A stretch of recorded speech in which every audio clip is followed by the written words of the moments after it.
Welcome back everyone. So for the last couple of weeks, I've got to admit, I've been struggling to understand quite how Labour managed to get their grubby little paws on the keys to number 10, but they did. And I've been struggling to come to terms with the prospect of 5 very long years under Keir Starmer and this government. And I've been left dismayed at their decision to take away things like heating allowances for our elderly. My own mother and father-in-law, for an example, already struggling to pay their energy bills, will now struggle even more. Just what they need when you're already sick and in your 90s, but it seems, what do they matter? But I don't think anything could have prepared me, and a lot of you guys as well, I think, for how hard this government have come down on people who, in some cases, whose biggest crime was to make a very stupid mistake. And doesn't everyone make mistakes in their lives? Now, we all know and fully accept that there are some people currently sitting in jail who deserve to be where they are. I've said this a dozen times. Those who burnt, looted, racially abused and assaulted got what they deserve, no arguments. But there are others, there really are, and a number of them, whose extremely harsh and very long sentences do not, in my opinion, match their crimes, and I think they should be reviewed immediately. Now, we are a nation, thankfully, that shows a lot of compassion. Some might argue we show too much compassion. We're very good at showing compassion to those who enter our country, for an example, with no passports and no checkable or traceable background. And some of those people have gone on to commit the most serious and the most heinous of crimes. Even then, they still showed more compassion with fair trials and a lot of understanding, often because of their difficult background. Compassion, and very often a second chance to go with it. Today, I would appeal to the Prime Minister and indeed the Home Secretary to show some of that compassion for those who have been locked up and taken away from their families for crimes that at any other time or any other given moment would probably have not even ended up in court. Men and women, some in their late 60s, God knows how long some of these people have even got left on earth, let alone how much time they've got left with their families, their wives, their grandchildren, all of whom will be missing their loved ones every second of every day. Retirements and many lives, young and old, left in tatters, totally devastated. Because the long-term ramifications of someone being sent to jail are devastating for so many people, and they go a lot further than just the mere simple headlines that we read. And some of these men have even served their country, men like Peter Beard from Rotherham, who was jailed after pushing aggressively our line of police officers. Now, clearly that wasn't the right thing to do. It was stupid, and I'm sure that no one would approve of those actions. But just consider this. Peter is a father to 3 children. He had previously served the Queen and country with tours in Northern Ireland, Kosovo and Bosnia with the Royal Green Jackets. Doesn't Peter deserve a second chance and just a little bit of compassion that we afford to so many others? Doesn't his service to this country mean or amount to anything?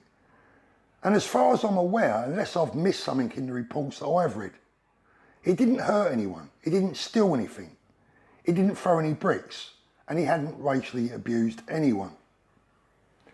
Then what about the former train driver, now retired, and a full-time carer for his sick wife, now taken away from his family for a very long time for the offence of singing an offensive song? I mean, really? And this, whilst we appear to be emptying our prisons of people who have previously committed some very serious and indeed some violent crimes. Also in the dock at Sheffield Crown Court on the 21st of August was grandfather Michael Bailey from Rotherham, who laid down in front of a police van and prevented it from moving. He then stood up and hit the wing mirror, damaging it in the process, telling police officers that the hotel was going to get burnt down. I mean, utter stupidity of the highest order and unquestionably out of order. He pleaded guilty to violent disorder and criminal damage and was jailed. Are you ready for this? For 2 years and 4 months. Now, I totally get and support the punishment of criminals, real criminals, especially violent ones. But can anyone honestly make any sense of these sentences? And more importantly, where is any sense of compassion, common sense, or real appropriate justice? I mean, you try calling the police this afternoon and report someone for singing an offensive song or damaging your wing mirror and see how far you get. Does anyone really think, does anyone really believe that these 3 people, just 3 examples, are honestly likely to re-offend? And do they really offer any genuine threat to our society and our safety? I'm asking you the question. You decide for yourselves. And I do think that in years to come, some of these sentences will be looked back upon and reviewed, and some very serious questions could be asked as to how, and more importantly, why they were deemed appropriate and proportionate in the first place.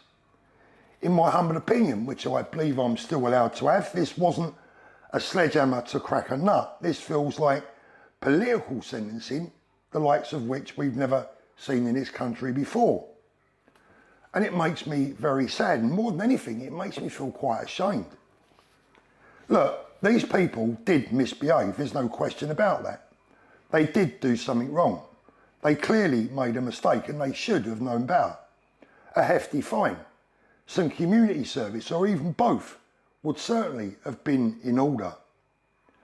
But a combined jail sentence of 6.8 years, yes, 6.8 years, imagine that, costing the taxpayer an immense amount of money, and meaning that it's a real possibility that 1 or 2 of the older prisoners may never even get out of prison alive. But I go back right to the very start of this video when I spoke about compassion. Where is any sense or any sentiment of compassion for these people, and more importantly, for their wider families? Honestly, my heart breaks for them. And maybe, just maybe, had the democratic and unequivocally clear vote of the British people in the past been listened and adhered to, maybe some of these people wouldn't be where they are today. And that tells me that not all crimes are committed by men singing, pushing and shoving in the street. Let me know what you think.